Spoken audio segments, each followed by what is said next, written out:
আসসালামু আলাইকুম। 2024 সালের এইচএসসি শিক্ষার্থী বন্ধুরা, তোমাদের জন্য আরেকটা দুঃসংবাদ হচ্ছে আরও একটা তোমার উপজেলার পরীক্ষা স্থগিত করা হয়েছে। দেখো এখানে হেডলাইনটা হচ্ছে এরকম: ডুবেছে কেন্দ্র, এক উপজেলার বৃহস্পতিবারের এইচএসসি পরীক্ষা স্থগিত করা হয়েছে।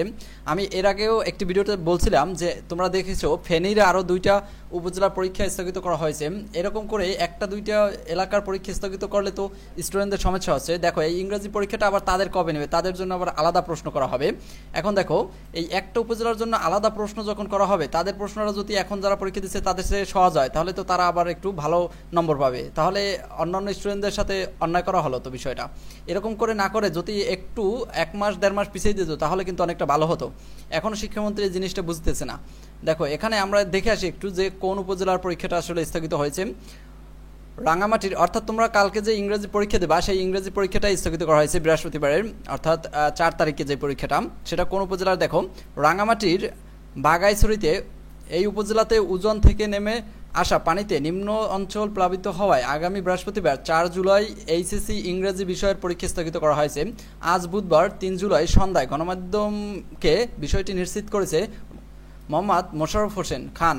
তিনি বলেন, রাঙামাটিতে কয়েকদিনের টানা ভারী বর্ষণ ও উজন থেকে নেমে আসা পানিতে বাগাইছড়ির নিম্ন অঞ্চল প্লাবিত হয়েছে। এতে উপজেলার সরকারি কলেজের ক্যাম্পাস বর্ণায় পানিতে তলিয়ে গিয়েছে। বিষয়টা বুঝতে পারছো আসলে, যে এখানে তোমরা দেখতে পাচ্ছ যে কেন্দ্রের ভিতরে পানি ঢুকে গেছে, যার জন্য এটি পরীক্ষাটি স্থগিত করা হয়েছে।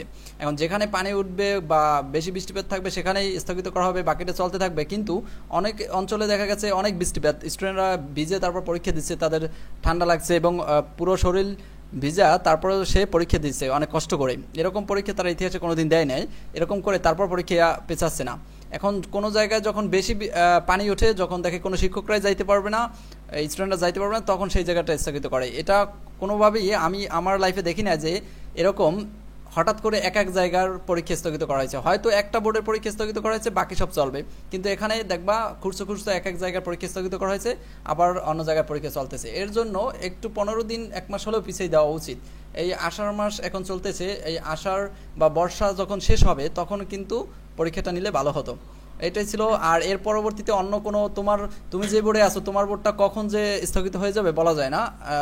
যদি স্থগিত হয়ে যায় সাথে সাথে ভিডিও করে দিব, চ্যানেলটি সাবস্ক্রাইব করে রাখো।